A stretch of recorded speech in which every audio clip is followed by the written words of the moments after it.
2 मई 2026 को केरल में एमबीबीएस की पढ़ाई कर रहा एक छात्र अपने पिता को व्हाट्सएप पर एक मैसेज भेजता है। इस मैसेज के साथ एक फाइल अटैच थी और उसमें लिखा था, मेरे दोस्त ने इसे सीकर से भेजा है, इसे हॉस्टल की लड़कियों तक पहुंचा दो। यही वो 300 सवाल हैं जो कल के नीट पेपर में आने वाले हैं। उस लड़के के पिता राजस्थान के सीकर में एक पीजी हॉस्टल चलाते थे। जिस रात उन्हें ये व्हाट्सएप मैसेज मिला, उन्होंने कुछ नहीं किया, लेकिन अगली सुबह उन्होंने ये पेपर हॉस्टल में रहने वाले छात्रों में बांट दिया। एग्जाम खत्म होने के बाद उन्होंने ये पेपर पास के एक कोचिंग इंस्टीट्यूट के शिक्षकों को दिखाया और पूछा कि इसमें से कितने सवाल असली परीक्षा में आए थे। जो जवाब मिला, उस पर यकीन करना मुश्किल था। 90 में से 90 बायोलॉजी के सवाल मैच हुए, 45 में से 45 केमिस्ट्री के सवाल भी मैच हुए। यहाँ तक कि लगातार क्रम में एक कॉमा और फुल स्टॉप तक मिस नहीं था। नीट के 180 सवालों में से 135 सवाल इस लीक हुए पेपर में मौजूद थे। जिन लोगों को इस परीक्षा के बारे में नहीं पता, उन्हें बता दूं कि ये कोई छोटी परीक्षा नहीं थी, ये नीट था। एक ऐसा एग्जाम जो 22 लाख से ज्यादा छात्रों का भविष्य तय करता है। लेकिन इस बार पेपर पहले ही लीक हो चुका था और इसी वजह से देश के इतिहास में पहली बार एनटीए को नीट परीक्षा रद्द करनी पड़ी। जरा सोचिए उस छात्र के बारे में जिसने 1 साल तक दिन रात मेहनत करके इस परीक्षा की तैयारी की होगी। एग्जाम देने के बाद उसने सोचा होगा कि अब सब खत्म हो गया, लेकिन छुट्टियों के बीच अचानक खबर आती है कि परीक्षा दोबारा होगी। कई बच्चों ने तो अपनी नोट्स तक बेच दिए थे, उनके पास पढ़ने का मटेरियल भी नहीं बचा था। ऐसी खबर सुनना ऐसा लगता है जैसे आपकी मेहनत और समय दोनों बेकार हो गए। लेकिन सबसे बड़ा सवाल था, आखिर ये पेपर लीक हुआ कहाँ से।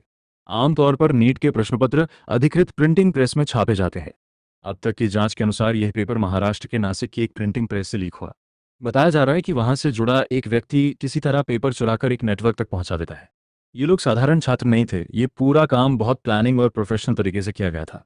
दावा किया गया कि पकड़े जाने से बचने के लिए पेपर को मोबाइल से स्कैन नहीं किया गया, उसकी जगह एक हाई डेफिनेशन पोर्टेबल स्कैनर इस्तेमाल किया गया।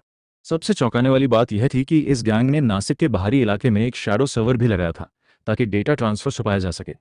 इंडियन एक्सप्रेस की रिपोर्ट के मुताबिक नासिक के एक मेडिकल छात्र शुभम खेरनार ने इस प्रश्न पत्र की फिजिकल कॉपी खरीदने के लिए 10 लाख रुपए दिए। उसने उसकी सॉफ्ट कॉपी बनाई और गुरुग्राम में 15 लाख रुपए में बेच दी। इसी पेपर से गुरुग्राम में एक हैंड रिटन गेस्ट पेपर तैयार किया गया, जिसमें असली नीट पेपर के 135 में से 125 सवाल शामिल थे। कुछ अन्य सवाल बाहर से जोड़ दिए गए ताकि किसी को शक न हो। इस तरह कुल 410 सवालों का एक गेस्ट पेपर तैयार किया गया। 26 अप्रैल 2026 को, यानी परीक्षा से लगभग एक हफ्ता पहले, गुरुग्राम के एक डॉक्टर ने ये गेस्ट पेपर जम्वा रामगढ़ के दो भाइयों मंगीलाल और दिनेश बीवाल को 30 लाख रुपए में बेच दिया। इन दोनों नामों को याद रखिए, क्योंकि आगे कहानी में ये बहुत महत्वपूर्ण है। 29 अप्रैल तक ये दोनों भाई ये पेपर दूसरे छात्रों को बेचने लगे।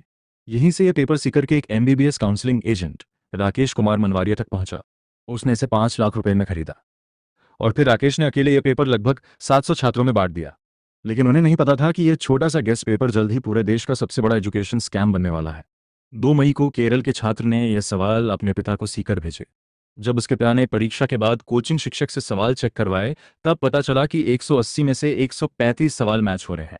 तब जाकर उसके पिता को एहसास हुआ कि यह कोई साधारण गेस्ट पेपर नहीं था, यह असली पेपर लीक था।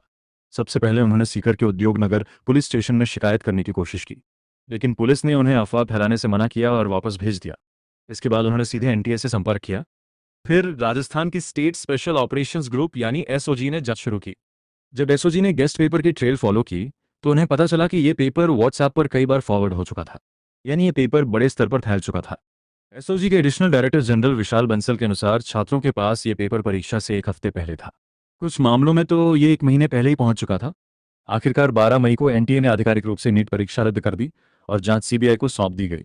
लेकिन इस पूरे मामले में सबसे चौंकाने वाला नाम था दिनेश बीवाल। दिनेश बीवाल बीजेपी की युवा इकाई भारतीय जनता युवा मोर्चा का सदस्य बताया जा रहा है। सोशल मीडिया पर उसकी तस्वीरें बीजेपी नेताओं और राजस्थान के शिक्षा मंत्री मदन दिलावर तक के साथ वायरल होने लगी।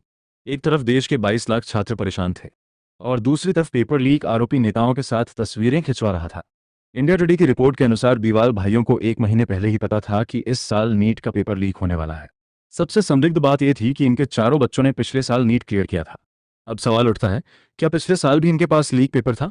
जैसे जैसे जांच आग बढ़ी, वैसे वैसे ब्लेम गेम शुरू हो गया। राजस्थान के जांचकर्ता कह रहे थे कि असली लीक महाराष्ट्र के नासिक से हुई। वहीं नासिक पुलिस कह रही थी कि पेपर वहां छपा ही नहीं था। अब सवाल यह था कि सच कौन बोल रहा है और झूठ कौन। NTA director general Abhishek Singh का कहना था कि नीट का पेपर लीक नहीं हुआ। उनके अनुसार सिर्फ एक पीडीएफ वायरल हुई थी जिसमें कुछ सवाल थे। मतलब अगर 180 में से 135 सवाल मैच हों, तब भी उनके अनुसार पेपर लीक नहीं कहलाएगा। इसीलिए अब लोग एनटीए को नेशनल टेम्परिंग एजेंसी कहने लगे। और ये पहली बार नहीं हुआ था। 2024 में भी नीट परीक्षा से पहले पेपर लीक हुआ था। कुछ छात्रों को अनएक्सप्लेन ग्रेस मार्क्स दिए गए थे, जिसके कारण 67 छात्रों ने 720 में से पूरे 720 अंक हासिल कर लिए थे। सुप्रीम कोर्ट तक मामला गया, सीबीआई जांच हुई, लेकिन आखिर में सिस्टम में कुछ नहीं बदला। ना कोई स्ट्रक्चरल रिफॉर्म हुआ, ना अकाउंटेबिलिटी तय हुई। अब दोबारा परीक्षा होगी, लेकिन असली सवाल यह है कि छात्रों की मानसिक और भावनात्मक तकलीफ की कीमत कौन चुकाएगा। 22 लाख से ज़्यादा छात्रों ने महीनों मेहनत की, परिवारों ने लाखों रुपए खर्च किए, बच्चों ने अपनी नींद, मानसिक स्वास्थ्य और सामाजिक जीवन तक कुर्बान कर दिया, और दूसरी तरफ कुछ लोगों ने पैसे देकर पूरे सिस्टम को खरीद लिया। सच्चाई यही है कि जब तक सिस्टम नहीं बदलेगा और जवाबदेही तय नहीं होगी, तब तक हर 2-3 साल में ऐसा घोटाला दोहराया जाएगा। अगर आप एक छात्र हैं या माता पिता हैं और ये सब देखकर खुद को असहाय महसूस कर रहे हैं, तो ये बिल्कुल सामान्य है। लेकिन याद रखिए, परीक्षाएं आपकी पूरी जिंदगी नहीं होती। सिर्फ सफल बनने के पीछे मत भागिए, काबिल बनने के पीछे भागिए। सक्सेस खुद आपके पीछे आएगी। अगर आप ऐसी ही सच और रिसर्च बेस्ड स्टोरीज देखना चाहते हैं, तो चैनल को भी सब्सक्राइब जरूर करें, क्योंकि यहाँ हम सिर्फ खबरें नहीं बताते, बल्कि हर कहानी के पीछे छुपा सच आपके सामने लाते हैं। वीडियो पसंद आए तो लाइक करें, अपने दोस्तों के साथ शेयर करें